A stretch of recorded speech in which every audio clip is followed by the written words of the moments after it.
Welcome back to History Reminds Us. I'm Chris, and today we're diving deep into one of the most pivotal periods of the American Civil War, the Atlanta Campaign. This campaign, spanning from May 1st to September 8th, 1864, was a series of battles fought in the Western Theater of the American Civil War. Throughout northwest Georgia and the area around Atlanta, we'll explore the strategic moves, the fierce battles, and the key figures involved in this campaign. Let's begin our journey into history as we look back on the events that shaped the course of the Civil War. Part 1. The campaign begins May 1st, 1864.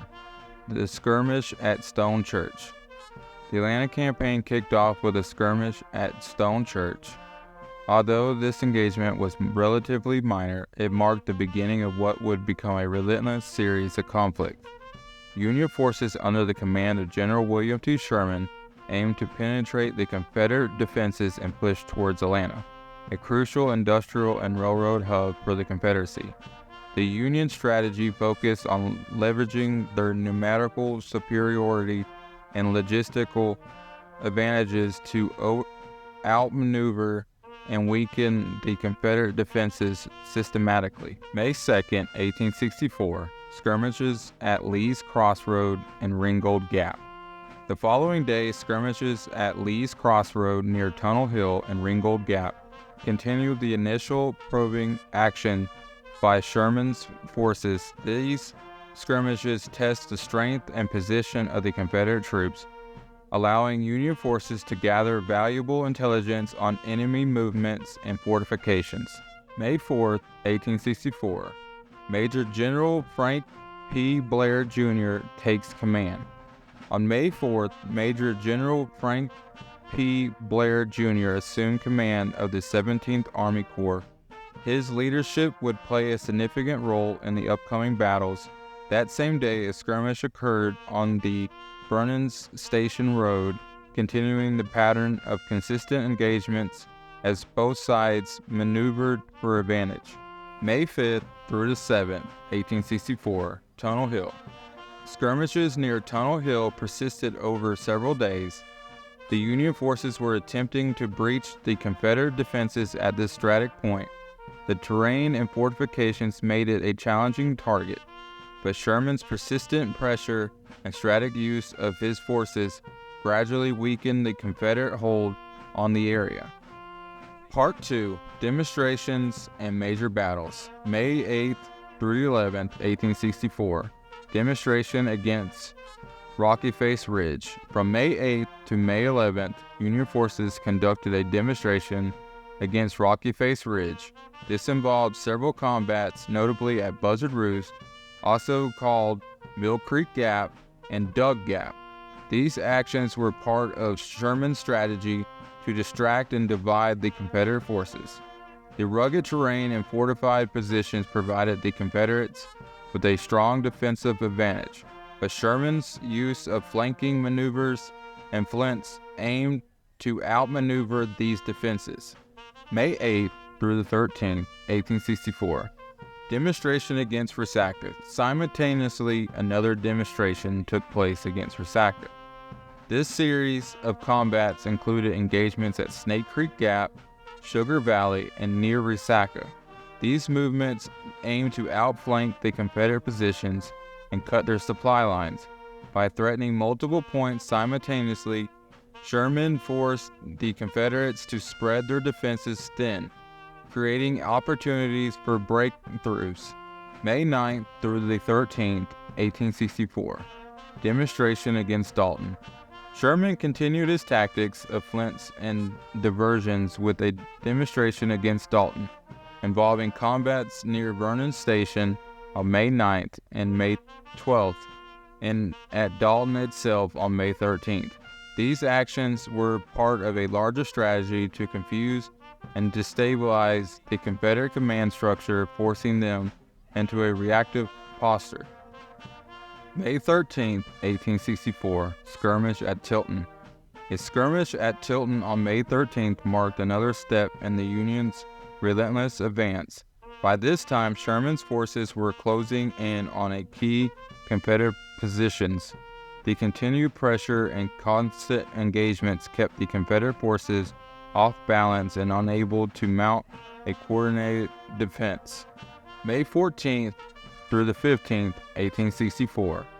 The Battle of Resaca. The Battle of Resaca, fought on May 14th and the 15th, was a major engagement. Sherman's forces clashed with the Confederate Army of Tennessee under General Joseph E. Johnston. Despite fierce resistance, the Union troops managed to outflank the Confederates, forcing them to retreat further south. The battle demonstrated Sherman's strategic acumen in using his superior numbers and maneuver ability to overcome well-entrenched positions. Part 3. The Push Towards Atlanta. May 16, 1864. Skirmishes and actions. Following the Battle of Resaca, the Union forces pursued the retreating Confederates. Skirmishes near Calhoun, actions at Rome Crossroads, and skirmishes at Floyd Spring on May 16th were all part of this relentless pursuit. Sherman's strategy of consistent pressure aimed to prevent the Confederates from regrouping and establishing new defensive lines. May 17, 1864.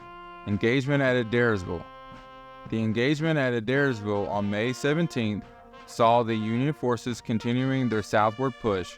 Another action at Rome and an affair at Madison Station in Alabama were also part of this day's events. The Union forces aimed to disrupt Confederate communications and supply lines, further weakening their ability to resist.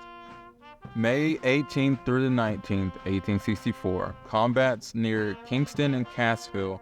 On May 18th and 19th, combats occurred near Kingston and Cassville. These battles were significant as they led to the further withdrawal of Confederate forces, bringing Sherman's troops closer to their ultimate goal, Atlanta. The engagements at Kingston and Cassville showcased Sherman's ability to apply pressure across a broad front, forcing the Confederates into a defensive posture. May 20th, 1864. Skirmish at Etowah River. A skirmish at the Etowah River near Carrsville on May 20th was another step in the Union's methodical advance. Sherman's forces were now crossing key geographical barriers, putting pressure on Johnston's troops. The Etowah River skirmish highlighted the importance of controlling crucial waterways and transportation routes in the campaign. Part 4. The Atlanta Campaign intensifies. May 23rd through the 24th, 1864. Actions at Stillsboro and Cass Station. As May progressed, the Union Army continued its operation with actions at Stillsboro on May 23rd and skirmishes at Cass Station and Burnt Hickory or Huntsville on May 24th. These engagements kept the Confederate forces on the defensive. Sherman's strategy of constant pressure aimed to exhaust and demoralize the Confederate troops. May 25th through June 5th, 1864, operations on the line of Pumpkin Vine Creek. From May 25th to June 5th, operations on the line of Pumpkin Vine Creek included combats at New Hope Church and Pickett's Mill. These battles were characterized by fierce fighting and heavy casualties on both sides. The rugged terrain and dense forest added to the challenges faced by both armies. May 26th through June 1st, 1864, combats at and about Dallas. The combats at and around Dallas from May 26th to June 1st saw continued efforts by Sherman to flank and outmaneuver the Confederate forces. The terrain and fortifications made these battles particularly challenging. Despite the difficult conditions, Sherman's forces continued to apply relentless pressure, gradually wearing down the Confederate defenses. June 9, 1864, skirmishes near Big Shanty and Stillsboro. Skirmishes near Big Shanty and Stillsboro on June 9th were part of the ongoing pressure exerted by Union forces as they moved closer to the strategic town of Marietta. These skirmishes disrupted Confederate supply lines and communications, further weakening their ability to resist. Part 5. Battle of Kennesaw Mountain and beyond. June 10th through July 3rd, 1864, Operations about Marietta. The operations about Marietta from June 10th to July 3rd included a series of combats at Pine Hill, Lost Mountain, Brush Mountain, Gillian Church, and Noonday Creek, among others. One of the most notable events during this period was the death of Confederate General Leonidas Pope, a significant blow to the Confederate morale. Sherman's forces continued to push forward, gradually tightening the noose around Atlanta. June 27, 1864, Battle of Kennesaw Mountain. The Battle of Kennesaw Mountain on June 27th was a significant engagement. Despite suffering heavy casualties and a frontal assault, Sherman's forces managed to continue their advance. This battle demonstrated the determination and relentlessness of the Union Army. Sherman's willingness to adapt his tactics in the face of setbacks was a key factor in his overall success. July 4th, 1864, skirmishes at Ruff's Mill, Neal Dow Station, and Rottenwood Creek. On July 4th, skirmishes at Ruff's Mill, Neal Dow Station, and Rottenwood marked continued engagements as Union forces pressed towards Atlanta. These skirmishes further weakened the Confederate defenses and disrupted their attempts to regroup and mount counterattacks. July 5th through the 17th, 1864, operations on the line of the Chattahoochee River. From July 5th to July 17th, operations on the line of the Chattahoochee River included skirmishes at Howell's, Turner's, and Pace's ferries, and Ishmael's Ford. These operations were crucial in securing crossings over the river, which is a significant natural barrier. Sherman's ability to secure these crossings allowed his forces to maintain their momentum towards Atlanta. Part 6. The Siege and Fall of Atlanta. July 17th through the 18th, 1864. Skirmishes at Nancy's Creek, Cross Keys, and Decatur. On July 17th through the 18th, skirmishes at Nancy's Creek, Cross Keys, and Decatur were all part of the continued advance towards Atlanta. These engagements disrupted Confederate supply lines and communications, further isolating the city. The Union forces were now within striking distance of Atlanta, setting the stage for the final phase of the campaign. July 19th through the 22nd, 1864. Battles of Peachtree Creek, Atlanta, and Ezra Church.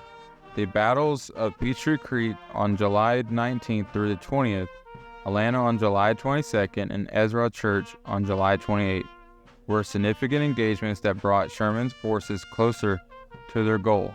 Despite fierce resistance, Union forces managed to secure key positions and continue their advance. The Battle of Atlanta on July 22nd was particularly notable for the death of Union General James B. McPherson, a significant loss for the Union Army, but it did not halt their advance. July 30th through August 1st, 1864. Actions at Conasauga River and Fairburn. These actions at Conasauga River and Fairburn from July 30th to August 1st marked continued efforts to disrupt Confederate supply lines. These engagements further weakened the Confederate ability to defend Atlanta. By cutting off supplies and reinforcements, Sherman's forces ensured that the Confederates would be unable to sustain their defense. August 15, 1864. Action at Oxford. An action at Oxford on August 15th was another step in the Union's efforts to isolate Atlanta. These smaller engagements played a crucial role in weakening the overall Confederate position. By continuously disrupting Confederate operations, Sherman ensured that his forces maintained the initiative. August 18th through the 22nd, 1864. Operations at Lovejoy Station in Jonesboro.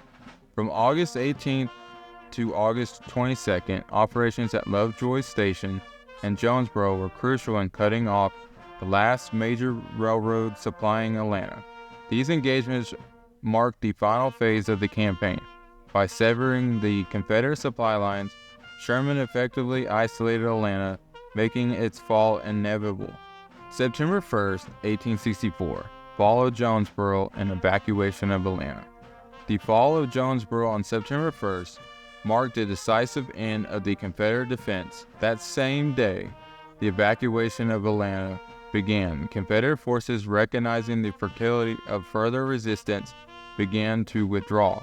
The fall of Atlanta was a significant turning point of the Civil War, boosting Union morale and significantly weakening the Confederate war effort. Part 7. The Aftermath and Legacy. September 2nd, 1864, Union troops enter Atlanta. On September 2nd, Union troops entered Atlanta, making the successful conclusion of the campaign. Sherman's forces had achieved a major strategic victory. The fall of Atlanta had far-reaching implications not only for the military situation, but also for the political landscape. The capture of Atlanta was a significant factor in the re-election of President Abraham Lincoln later that year.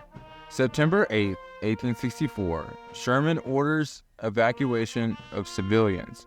On September 8th, Sherman ordered the evacuation of all civilians from Atlanta. This controversial decision was part of Sherman's strategy to turn Atlanta into a purely military target. The evacuation and subsequently burning of Atlanta were intended to cripple the Confederate war effort by destroying its industrial and logistic capabilities. The Atlanta campaign was a crucial chapter in the American Civil War. It demonstrated the importance of strategic maneuvering, logistics, and relentless pressure in military operations. The fall of Atlanta marked a turning point in the war, significantly boosting Union morale and weakening the Confederate war effort. Sherman's campaign through Georgia showcased his strategic brilliance and set the stage for his famous March to Sea, which further devastated the Confederacy. Thank you for joining us on this detailed journey through the Atlanta campaign. If you enjoyed this video, please like, subscribe, and hit the notification bell to stay updated on our latest historical explorations. Until next time, remember, history reminds us of where we've been and guides us on where we're going.